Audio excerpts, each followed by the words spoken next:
Welcome back to the Spirit, Mind and Soul podcast. In this week's episode, I'm speaking with Robyn. Robyn lives in Canada and is a shadow worker and psychic reader. We talk about Robyn's traumatic childhood and what she calls self-destruction, which then led her to a teenage pregnancy and getting married really young. She talks about being low vibrational, in survivor mode. And at age 28, Robyn was in a really bad car accident which changed her life forever. Her life has now gone in a completely different direction, and she talks here about the really deep healing work she had to do before that could happen. I think no matter what your beliefs, you'll really enjoy this episode. If you do, please hit the like button and subscribe. Every little helps my channel grow. But for now, here's Robyn. Hi, Robyn. So, welcome to the Spirit, Mind and Soul podcast. So, really looking forward to hear more about your story. I know we spoke before. I think it's fascinating the work that you do now, but also what led you up to doing the work that you do now. So, do you want to tell us a bit about, who you are, what it is that you do, and then, let's hear about the events. I know there was a significant point in your life that really changed things for you. Yeah, thank you so much for having me on today. I'm so excited to be here. A little bit about me. My name's Robyn Peltier. I'm a psychic medium. I'm a healer. I'm an occultist, shadow worker, and just lover of all things like metaphysical, mystical, taboo. It is really my jam, and I've really come to this point through this, I guess like the healer's journey that we all hear about. It's been a lot of, I feel like, running into the potholes in life and kind of embracing my humanness and my healing journey through finding deeper understanding of my like trials and tribulations. But it's been a beautiful journey to look back on because all of the things that I felt like were my biggest points of resistance turned into like the most beautiful stories I get to tell today, and led me like perfectly, like almost poetically, to what I get to do today and how I represent, I would say, like the spirit realm, because that is so closely linked to everything I do today. So I had a pretty normal life. Like you hear of like some mediums who just like come into this world and their abilities are like heightened and turned on. It's kind of like the child from the Sixth Sense. And they always kind of just have that ability. But for me, I was always very intuitive, but I would have shut it down at a very young age. And it wasn't until later on in my life, after a life-changing car accident in my late 20s, right at my Saturn return, that through a few years of like being in bed and going through rehabilitation, um, learning to go within. Actually, the Joe Dispenza book, like You Are the Placebo, really helped me understand like the power of the mind. Um, Mm-hmm. but like going within and meditating connected me with my psychic abilities and how I receive information in this world. So it was just like this massive catalyst for a spiritual awakening and Mm-hmm. redirection in life. And it was just such an interesting thing because it was like right after the accident, I started having precognitive dreams that would continuously happen, and my ex would always witness it. It was such a weird phenomena to like have these things come up and watch them unfold the next day in very strange ways. Um, I'd have spirit visits. There was one dream that really stood out to me. And this is like, I wasn't spiritual at all. I was actually doing makeup, cosmetics. I was going to go manage a cosmetic department. Like, I wasn't Mm-hmm. like going to go work for Lancome or Yves Saint Laurent Mm-hmm. perfume. That was me before the accident. But suddenly I'm kind of looking up like psychic abilities, ESPs, the spirit Mm-hmm. realm. Um, but it was from that one dream I had where I walked out into a forest clearing and I was like as awake as I am right now. And I walked into the clearing and I saw this shaman standing there, and he had like glowing blue eyes. He looked like he was like a African shaman, just from like what he was wearing. I'm not sure why he was there, Mm-hmm. but I walked up to him and he's like, "It's time to wake up." He's like, "We trained together in past lives. We're doing it again." And I started crying in the dream because I knew that meant the death to my old life. But I didn't consciously understand what was happening. I just like, I woke up like in tears. I'm like, what was that? Like, that was the weirdest like dream to kind of start, my journey off with. But it shook me, and it always kind of left this like thirst for understanding what was happening to me and what that meant for my path. And I later connected with him as like my spirit guide. So he's somebody that like I can go within and work with, and has really guided me to the most incredible, experiences in this life, and taught me how to use my own abilities. Like my greatest teacher has been the spirit realm. And yeah, it's beautiful to like walk this path, but like to never really have the full answers either. I think the thing that Mm-hmm. keeps me moving forward more than anything, my dangling carrot, is like, I must know more. Mm-hmm. Really embodying that like truth seeker, the path of the mystic, wanting to explore and discover all of these beautiful realms within. Um, I worded that funny. To explore all of the realms of the spirit world, but also within us. Mm-hmm. Because, I teach people psychic development, but one of the most important things when it comes to psychic development is our shadow work and inner healing. And that could also be past life work. And I think you do that as well, Mm-hmm. Yeah. because there's so many different things that can come up that Mm-hmm. it's like the energy it takes to repress something. When we actually put our focus on it and bring healing and awareness to it, when we release that, we can actually make a lot more room for new energies, and that can kind of facilitate like an awakening of sorts, however that Mm-hmm. looks for people. But I felt like in order to heal my body and understand what was happening to my spirit, I had to start looking backwards and start understanding more about who I am and why I am the way I am.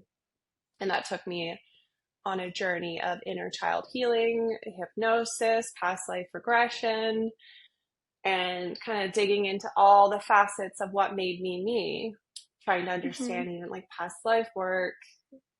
Who is this spirit that showed up in my dream? What does this have to do with me now? Like why did it suddenly, just like that, did my life change so suddenly? Like I Yeah. felt like there must be a higher purpose. There must be a reason, a higher calling, something I agreed to, because in the dream, which really caught me off guard, was like, I agreed to that. And he told me that. He's like, we did this in past lives, we're doing it again. And I didn't understand, when I had that dream. I mean, the every time I learned something more on my path, it only raises more questions. Mm-hmm. The more information I receive, the more I understand about myself, but the more I'm realizing I don't know, and then I want to know. And yeah, walk on that path. That is a little bit. I can sure talk Yeah, and that's go okay. I'm all I'm over. intrigued to hear more about the immediate effects after the car accident. What were the physical, Oh no, I emotional cannot. effects? Can you not hear me? Sorry, Karen, you got cut out. Oh, can you hear me now? Yeah. Yeah. Okay. So yeah, I would like to know what the physical and emotional effects were immediately after the car accident. I know you spoke to me before and you said you started to see people's auras and you didn't, obviously you weren't spiritual in any way, so you just thought, what is this? So what were the effects after the car crash? Oh, I just got so many chills.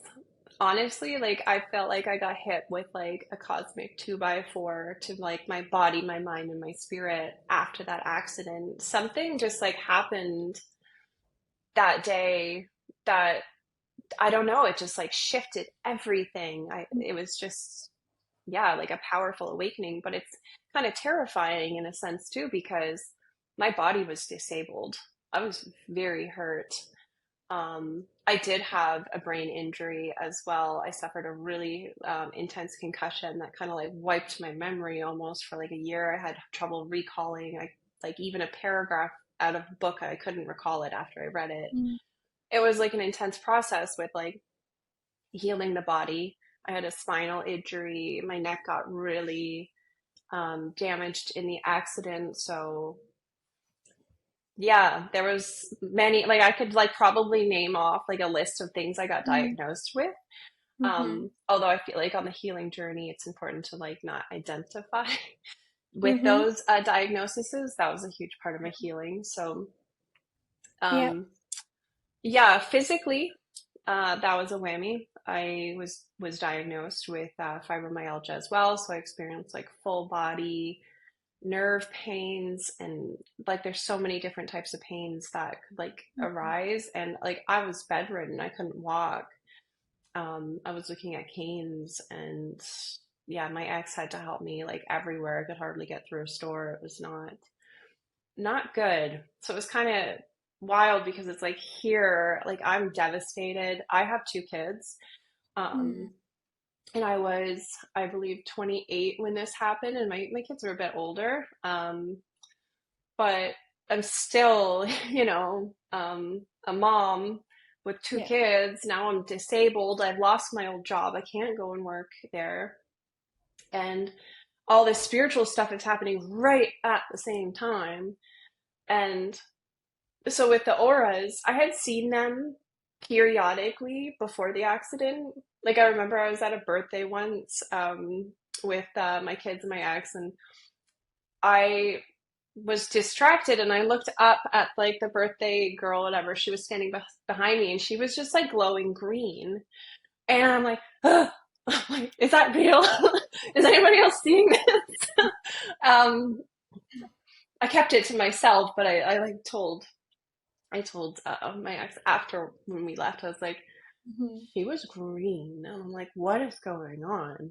Um, so it would happen randomly Mm-hmm. before the accident. And I say that because if anybody did have an accident, suddenly they're like seeing all this stuff, like please go get your brain checked. And make sure you check out all like the neurological causes because there are conditions Mm-hmm. that can arise from concussions and things like that. Um, So but you knew that this obviously because it was happening before. Was it more yeah, extreme afterwards? Did you find it was happening more? oh gosh, it was out of control. Like some people get excited to see auras. I was like, how do I turn this off? Um, Mm. the way it like showed up for me, I guess before the accident is like the I always was seeing more than I guess what is considered normal, but I didn't know. So I actually did go to like a neurologist. I did go get an MRI done. I went to a neuro ophthalmologist to like test my eyesight and make sure everything was okay. And they were like completely puzzled by me. The only diagnosis they could give me was visual snow, which is like a rare eye condition, but there's a lot of controversy about this condition, and some people just say it's like a hallucinogenic like disorder, sort of like if somebody took mushrooms.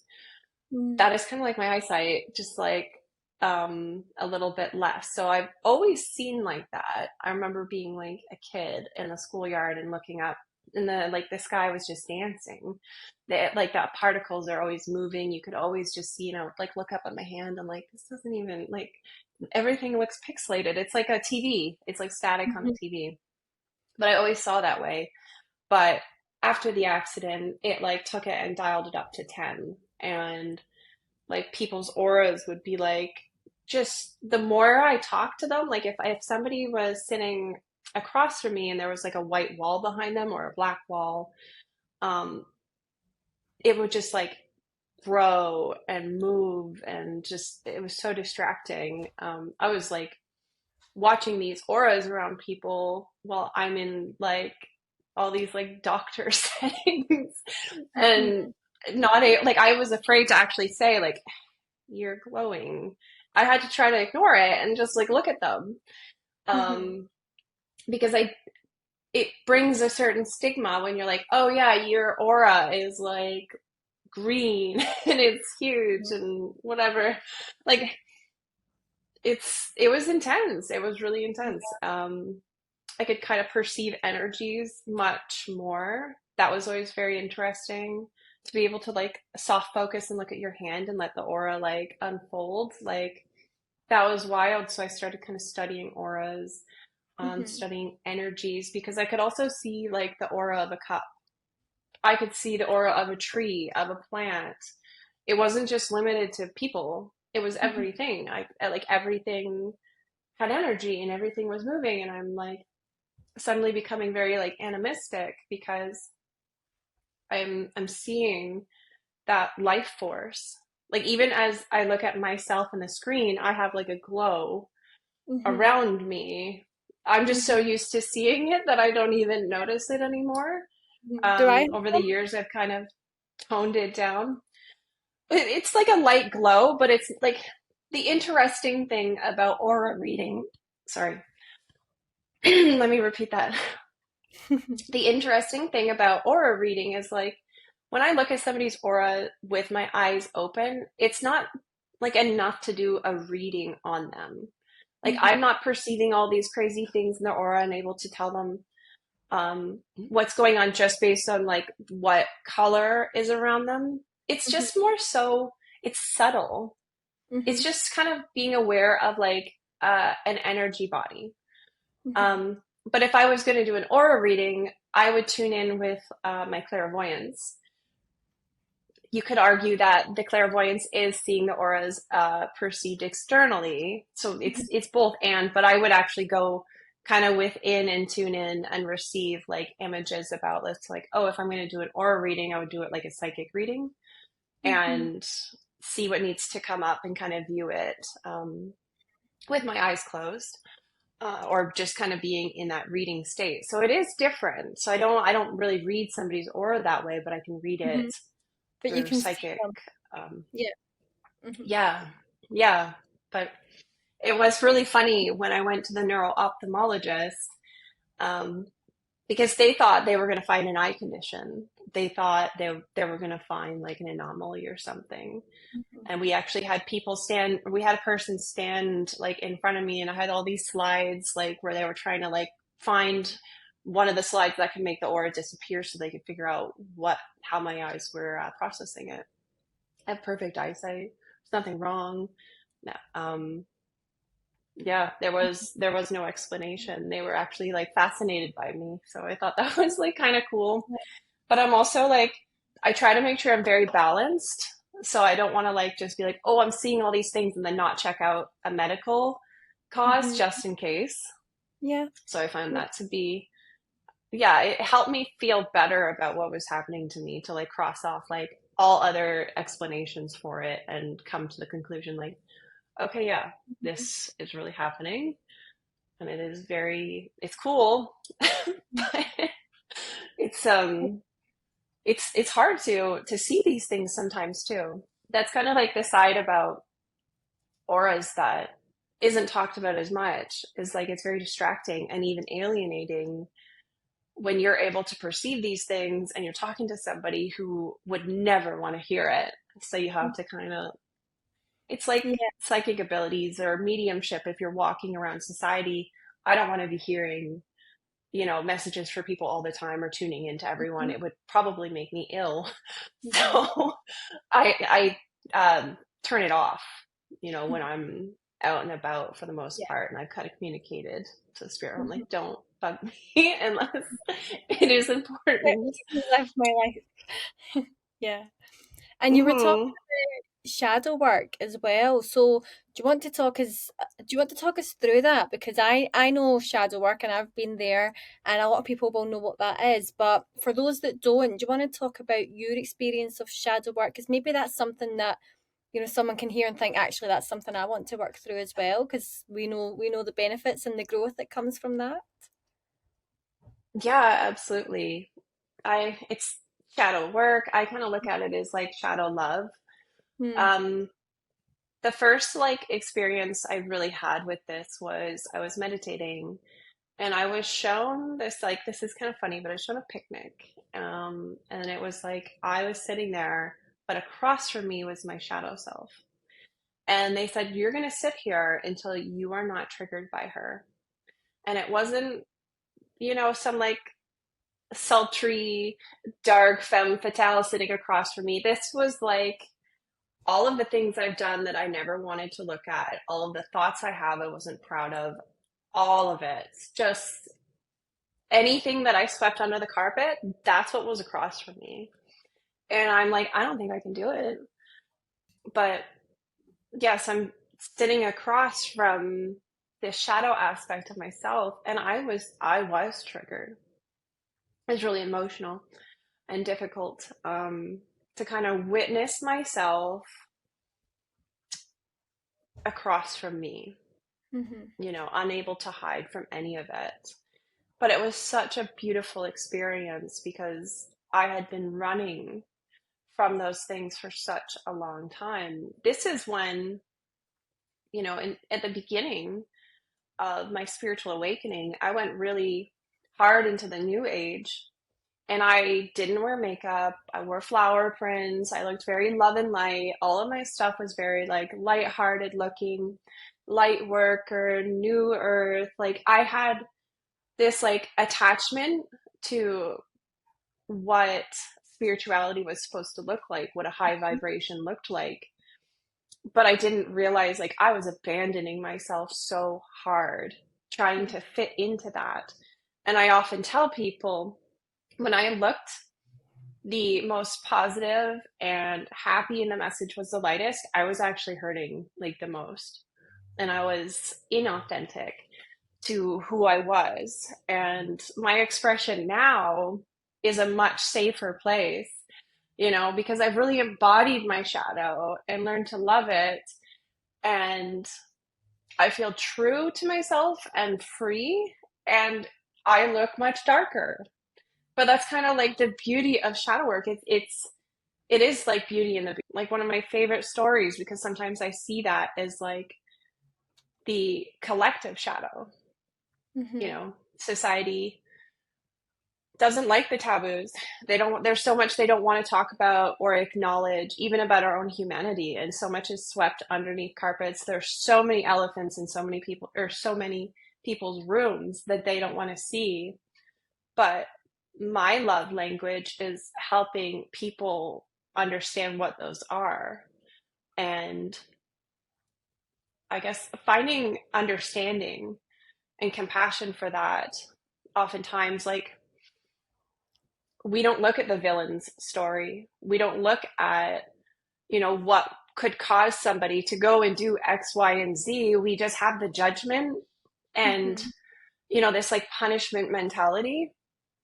And I think when we actually take a moment to like connect to our hearts and to compassion, we all were once young children, and there is a story behind all those things. I've certainly been a villain at certain times in my life, but I have been very hurt through a lot of times in my life.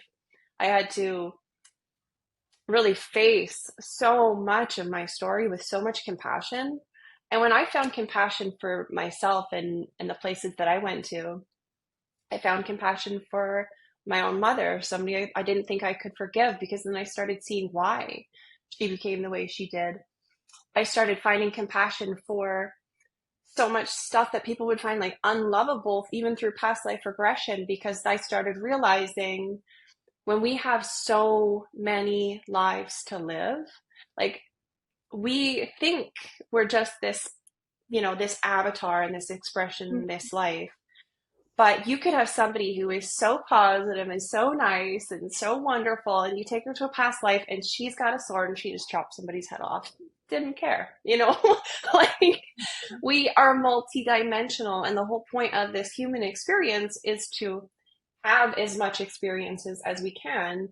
You can be a victim in one life and then come back and be in the other position in another life to experience the duality. So it kind of takes the angel and the demon and kind of puts it into like the potentialities of a human. Mm-hmm. And when you can see, it's just like we have an idea about who we are, but we are not always presented the opportunities for ourselves to express all of them. But we have the Mm-hmm. capabilities. So through that experience of trying to like understand myself, understand the spirit realm, past lives, I had to work with a past life of my own that was like quite hard to sit with, and it was intense. And I'm like, I understand so much more. I can no longer judge um certain things because I understood, because I had to find love for things that I felt like were unlovable. I represent a more um I would say it's like in more in the like taboo shadow because of the things I've had to work through myself. Um, Mm-hmm. whether it just be like in this life or spiritually as well. But oh no, my cat's meowing. I may have to let Rosie Oh, in. so um, welcome. but yeah, part of my mission and my love language and offering to this world is to bring in light to dark places, to bring in understanding and compassion, because the way to heal this world is to look within and Mm-hmm. to shine light on ourselves first. And when we can find compassion for things that we think are unlovable, it's like that is such a beautiful seed to start sowing, because this world is separated by judgment and shame and hatred. there's there's so much at play here, but I think when we can start having compassion, Mm-hmm. that can really start opening up our hearts again. And I think that's what this world needs more than anything, is understanding. That, Mm-hmm. that kind of takes it even into like, um, spirituality as well, because I work across traditions. Like I'm not just like, oh, I can only read for like this type of person, or I'd only like take this kind of client. Like whoever sits in front of me, I pray to be in service to them for whatever they need. I empty my biases or my idea of what it should be, and I just deliver their messages. Their truth could be completely different than mine. Their faith could be Mm-hmm. completely different than mine, but sorry, but the messages are relevant for them. I've Mm-hmm. read for people who, have a devout, like Catholic or Christian faith. I have read for pagans. I've read for like New Age people. I've read for people who don't believe in any of this. Like Mm-hmm. it doesn't matter. I feel like I keep such an open heart to being of service that I'm not there to tell somebody that that's the wrong or the right way. I kind of see things as like perfectly in harmony, Mm-hmm. for wherever they're at, and just try to be Mm-hmm. in service to that without trying to like change it, if that makes sense. Yeah. Yeah. And I think it's even interesting to hear the contrast of your life and this life. So from you, we spoke about, you were telling me obviously you had a teenage pregnancy, a tough childhood, you were married at 20, completely different career path. And then you have the car accident and your life is just completely, a million miles away from that. So do you want to talk about, so I'm really just to, for anyone that's listening, because I think sometimes when people have a difficult childhood, or, have children young, and they feel like their destiny's planned, their life path is then, going to go a certain way, they can't really see that actually there's a whole other world open to them, opportunities, possibilities. But you've proved that, your life can go a completely different way. So do you want to talk a bit, just however as much as you're comfortable talking about, what life was like before the accident? Very disempowered, I would say. Um, One of the biggest changes from like before and after the accident is that I was very codependent before. I really felt like I was a victim to life and to circumstance. I wore that, like it was my badge of honor and my like Mm-hmm. pass into like um what I needed in life. Like I held that story as hard as I could. And it, yeah, after the accident, it was just such a huge shift and really woke me up to what I want in this life when I understood like my energy reserves, because they were like low after the accident. I only wanted to spend it on working on myself and healing myself. And I became extremely almost selfish, where I'm like, I have given everything I had my whole life to everybody else because like I was people pleasing and I was unable to see myself for who I was. I I needed that like abrupt awakening. Like a lot of people are like, I'm really sorry that accident happened to you, Robyn. I'm like, you don't understand, it was a miracle. Like I can't imagine not having that experience. Like it's the most beautiful thing of my entire life, being redirected and to see who I got to become. Like for me, there's nothing more powerful than that. And I love a comeback story. But before the accident, I grew up.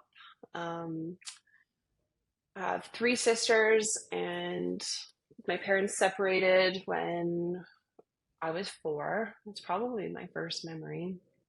And yeah, we were placed with my mom, and she was a severe alcoholic.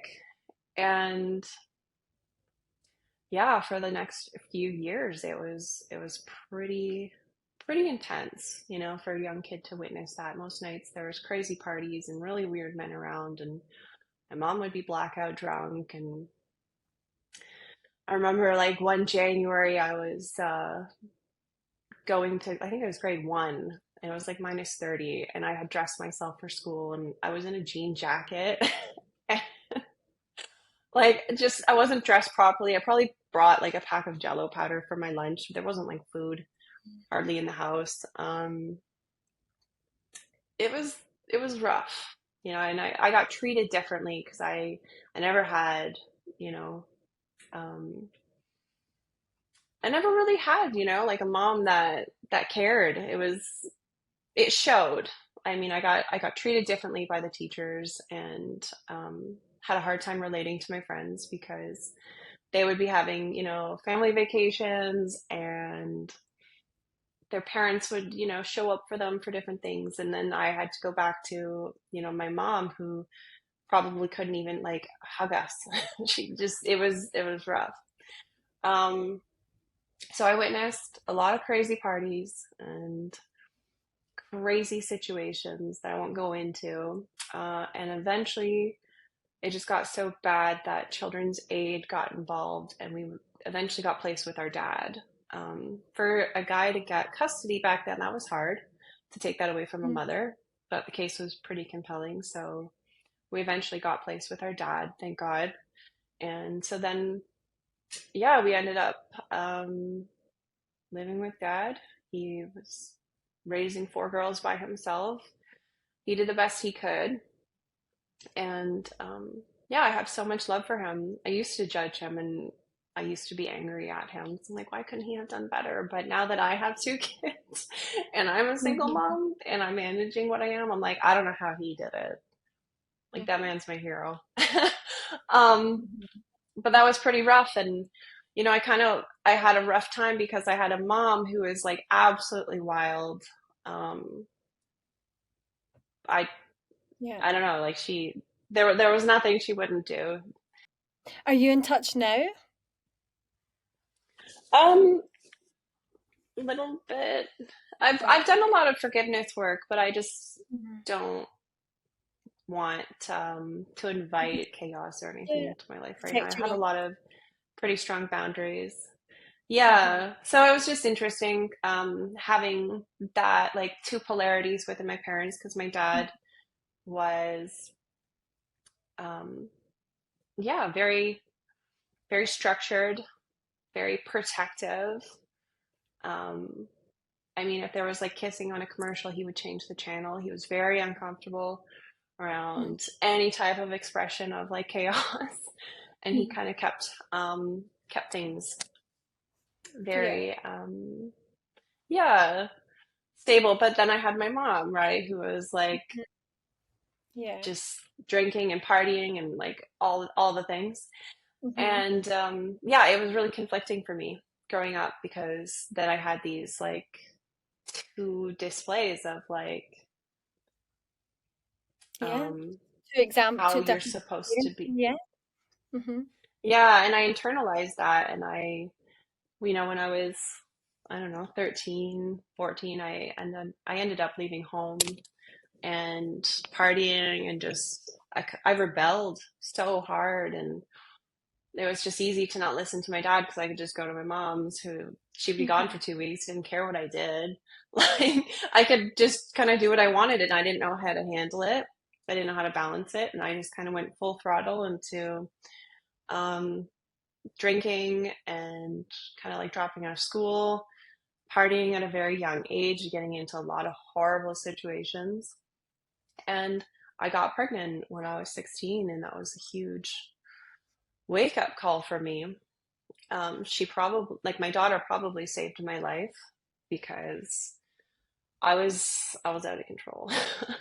I Mhm. was bad, and yeah. Then I kind of spent the next few years as a single mom trying to like learn what I was doing. And I mean, I still had so much healing to do. Like my healing journey didn't just, stop there. Um, Mhm. I was a baby with a baby. I was on welfare. Um, I still had a lot of patterns within me. I was trying. I ended up moving to another city and going to hairdressing school and trying to like make a go of it and change my life. But I ended up meeting my ex-husband there and moved across Canada. I think I was living in the mountains in BC for a few years with him. And I got pregnant with my son, got married before I went out there. And that was another, that was rough. That was very rough. He was a pretty severe alcoholic as well. And trying to, find the courage to leave something like that when you're across Canada. You have two kids, you're young, um, no vehicle, no money. Yeah. What do you do? Sometimes I watch um, that show on Netflix called Made, and it's like this really heartbreaking story of a single mom who's like trying to make a go of things. I watched that and I'm like, yeah, I get that. I spent time in women's shelters trying to leave that marriage, and um, so many attempts at trying to go. I lived in my friend's basement for a while. Like, just, I didn't have anywhere to go. There was no places, for women at the time. And I was young. I was like 22, with two young children, with a baby, and a lot of abuse at home. So I was trying to get out of there. I was trying to do it. But I think the hardest thing is like that I've had to sit with is like how come it took me so long to leave? It probably was about a 5 to 6 year like back and forth, trying to get out, getting roped back in, believing things will be different and that it'll change, and um, eventually, we moved back to Ontario, and things got so bad that eventually one night I just packed up everything I could into garbage bags, and I took the kids and we drove to my dad's place hours away, and I started my life over, and I didn't look back. But it took me breaking myself down to like nothing, Mm-hmm. in order to finally have to like look at the decision I had to make to get out of it. And we judge women who are in these situations, but and yeah, we'll be like, why didn't she leave sooner? Like it's simple, like it's bad, just go. But you don't realize like the Yeah. psychological issues that are happening.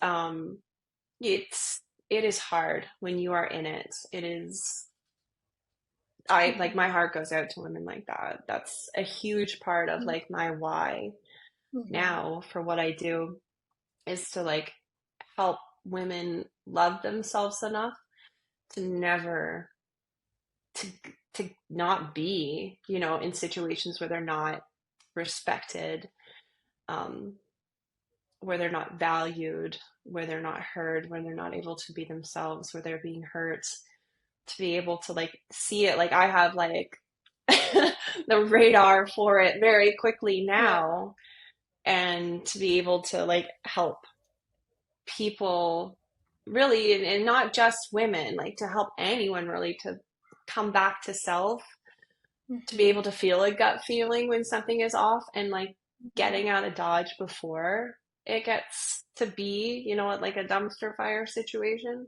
I Mm-hmm. had so many situations that I've always been very intuitive, but I didn't trust myself enough to see what I was doing.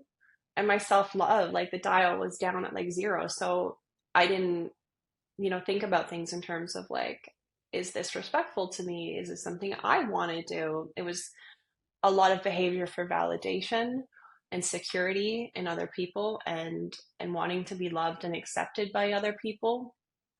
But that whole journey was so devastatingly hard, and it's something I'm probably going to be healing from, for the rest of my life. But I have put so much into becoming the woman that I needed to look me in the face when I was young and say, you are worth so much more than this. You like, it makes me teary.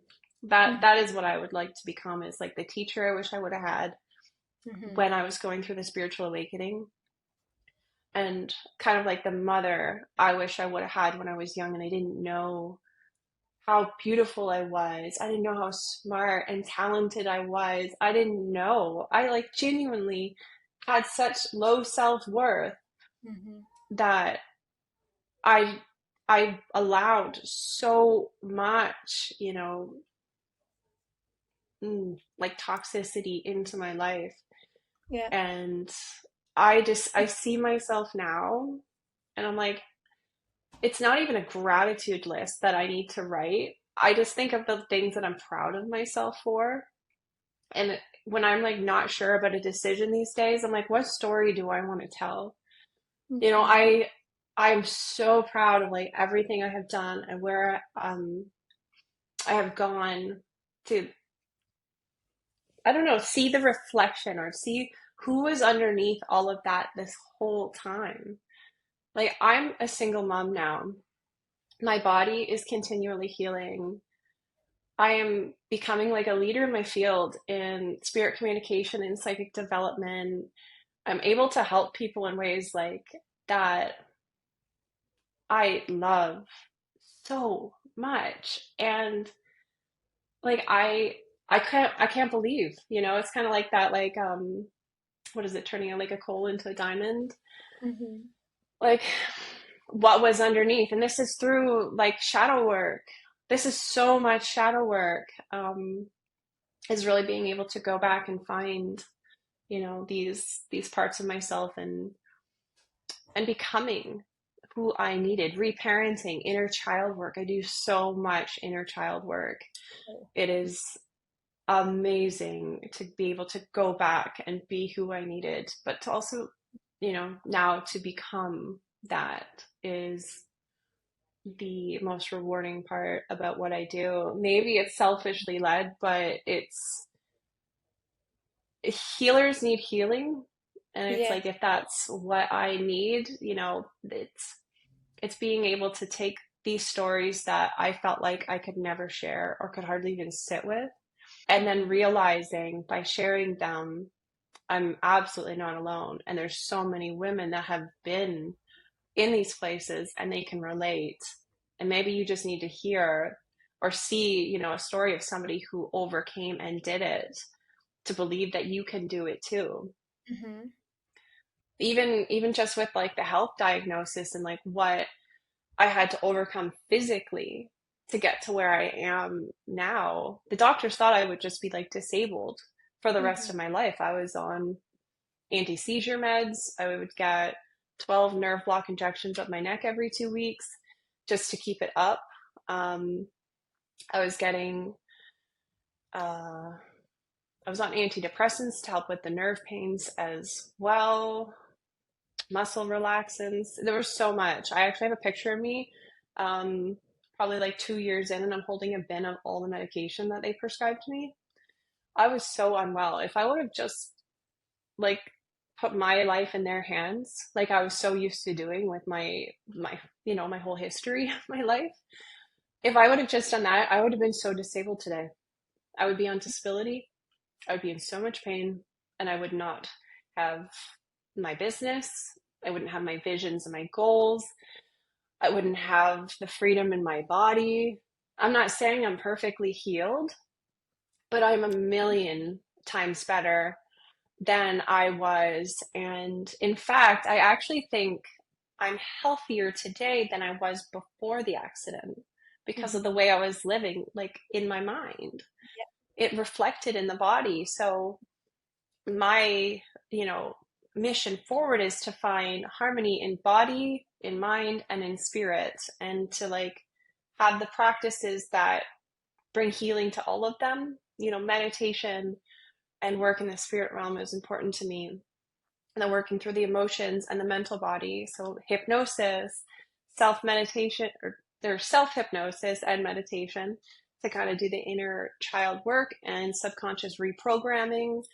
Um, Journaling, EFT tapping. I work on my body. I do yoga. I do a lot of hot yoga, sauna, red light. Um, every day, every single day, I am, checking off boxes for those categories to continue to bring in healing. And it's it's a process. Like it's not a destination. I tell people this. It's a Mm-hmm. daily commitment. It's just in Yeah. being a little better every day. Mm-hmm. And years have gone by now since the accident, and the reason I was able to do what I did is because I became relentless in the pursuit of healing, and I didn't take Mm-hmm. somebody's opinion, and say this is my life, Yeah. because they thought I would just be like this Yeah. and on all those medications and getting off all of it.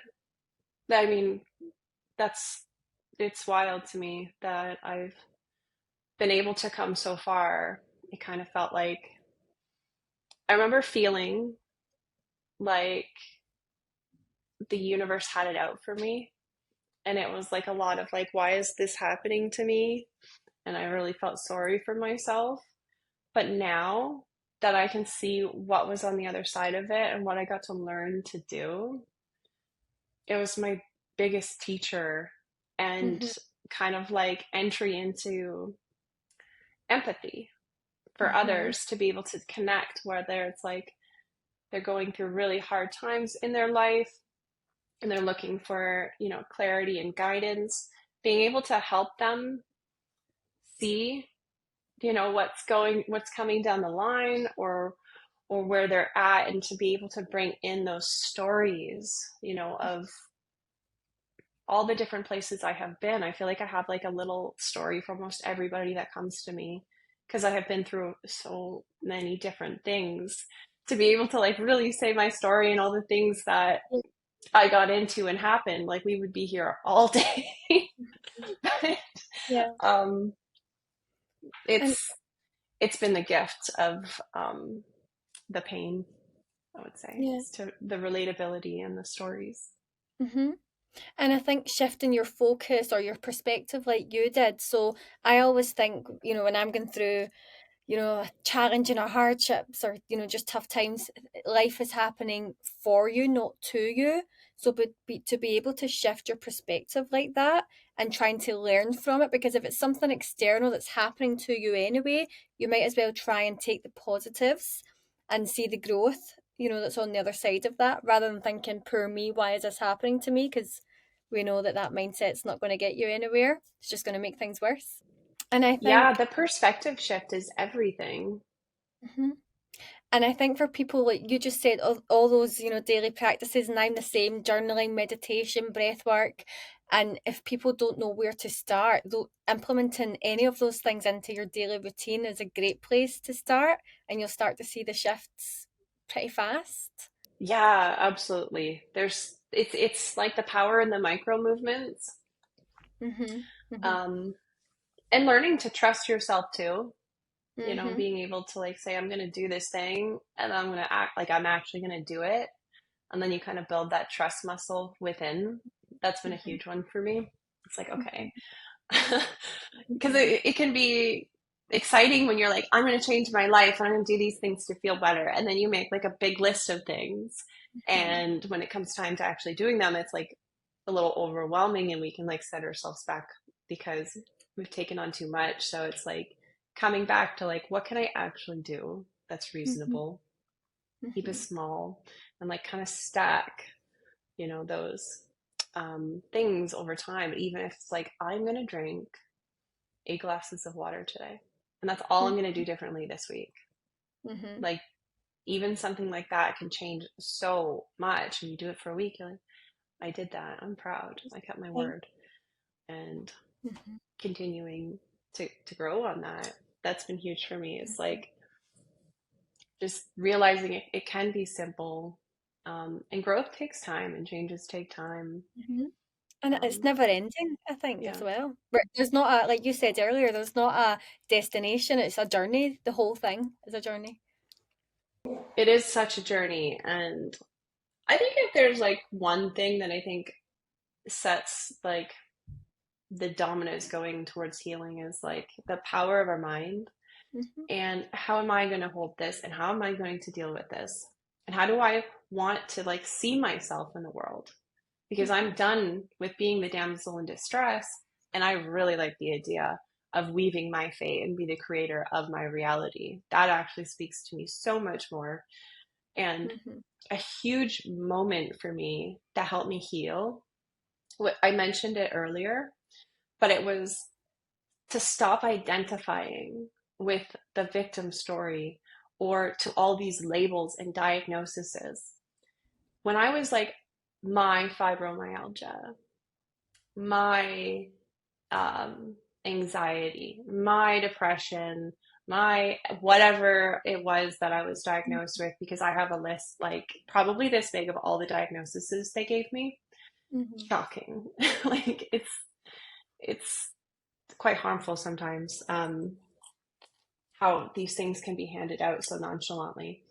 Yeah. But I stopped identifying with all those labels because I also work in the occult. I study magic. And the words we speak are spells unto ourselves. Yeah. If you're like, I can't afford that, and we're always in this like lack mentality around money, I would rather say that's not a priority for me right now. Like I'm Hmm. cognizant of like what I'm saying and how Yeah. that could enchant my reality. So I like to Hmm. make the distinction, with health things. It's like I was diagnosed with this, but I don't take it and I don't claim it because I don't want to like box my energy into that. I Hmm. I'm a multidimensional, beautiful woman, and I'm healing more and more every day. And each and every day, I'm getting better and better. And I think the stories we tell ourselves, right? It becomes a self-fulfilling Yeah. prophecy. Yeah. Sometimes um, people don't realize like they're mentally poisoning themselves with the content they're watching, the fear that they're taking into their systems, the gossip and these like low vibrational conversations you can get into, or it's just Mm-hmm. it's all becoming like part of our being. We are what we surround ourselves with. Like if you look at your five friends, they say that's kind of like a representation of like who we become. So I know for myself, like I try to like align myself with people that I aspire to be like. Um, I'm a little more like rigid with my boundaries these days, and it is a process that I'm allowing myself to go through lovingly. It's healing for me, Mm-hmm. but I'm very particular about who I let into my space and what I consent to doing. I used to go out and party a lot. I'm actually like totally sober these days, which is exciting. Mm-hmm. I'm so happy I've gotten to this point. So I don't hang around people, that are in the bars and that are drinking and want to spend their weekends, doing those things, because that's part of my past. I am like, okay, what do I want to become like? I want to meet people that are doing the things that excite and inspire me. I want to like be the dumbest person in the room. I want to be around people that I'm like, I want to be like that. Yeah. And that's actually been how I've healed a lot. Like if you don't have like the access to be in proximity to that, you can still do it through podcasts and through the people you follow. How do they make you feel? I always follow, what inspires me. I listen to people who are at where I want to be. And sometimes I'll even borrow the perspectives. Like there's a couple people, one woman in particular, and she's so fierce online, and she would like never walk into a situation ever that would disrespect her. Like this woman, for me, I'm like, that is what I would like to become like. She Mm-hmm. holds like this energy that I'm learning to attune to. And it's not so much that I'm borrowing her energy, it's just I'm waking up a part of me that was always there. Yeah. I'm just learning to trust it. So when you see, somebody else who's in their element and doing these things, that is also energetic transference. It's the power of proximity. So what are you allowing around yourself? What are you indulging in? Even when it comes to music and like everything, Mm-hmm. I'm always thinking about things. It's like, what is the return on investment here? And is this depositing into like self-love and nourishment into my vision, my future, or is this depleting from where I want to go? Because the art of manifestation really comes down to aligning our heart with our thoughts and like our actions. It's becoming congruent with what we say we want in this life. Yes. So everything we do, is that spell we cast into the world. We are walking spell candles. So Yeah. it's like I would rather just like enchant this life of like being powerful and loving, always loving to self, letting that be my North Star, my arrow. Whenever I don't know where I'm going next, if I loved myself unconditionally, what would I choose? That question just changes lives. Yeah. And embodying the things that I needed, when I was younger. I have essentially become the woman that could now protect all the younger versions of me. Mm-hmm. And I love where this is taking me in life. I'm like, there's no greater spell that I would love to cast. Yeah. Thank you so much for sharing all of that. I think there's so much in there that will help people, no matter where they are in their own journey. And how can people get in touch with you if they feel called to get in touch, or different ways that they can find out they can work with you? How can they do that? Okay. I am on Instagram, so you can find me at Black Rose Oracle. So that is my brand name. And yeah, I offer psychic readings, and they're always very unique. So a lot of people who come to me for a psychic reading, they walk away and they're like, that was different. Um, the spirit realm really taught me this, I guess, unique way of bringing through messages. So I always start with a prayer. I ask for protection and I say our intentions, and I always ask for it to be in alignment with what is in their highest good. Mm-hmm. And then I'll just start receiving images for people, and I don't use any tools. I'm a clairvoyant, so it's always been so exciting to be like, don't tell me anything, say nothing. And I bring through what they need. And the beautiful part about this is like, there's some people who are like, oh, I just have a mediumship reading, or I just have a higher self reading, or just a career reading. For me, I've opened up this space to be like, whether it's a deceased loved one, a spirit guide, a past life, a reoccurring pattern today, or something that needs, tending to and healing, whether it may be a deity that, they're feeling inspired to work with. It can like be anything and everything.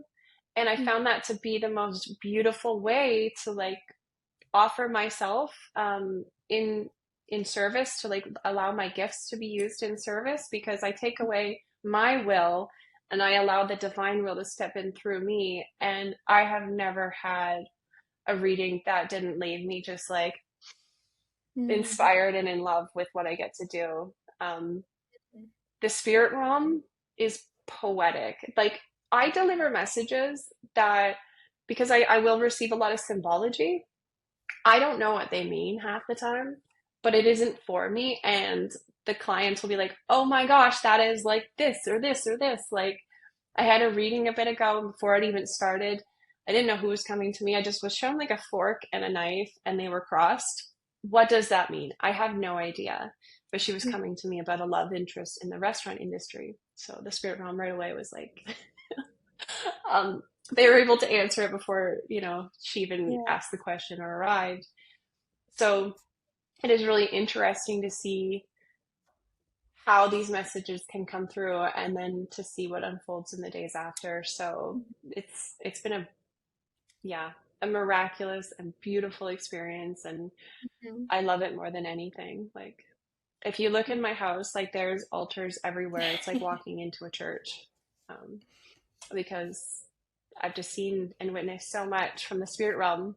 We kept things more holistic today, but I am a total nerd when it comes to the different realms and Yeah. spirits and their involvement in our life, and spirit communication and psychic development.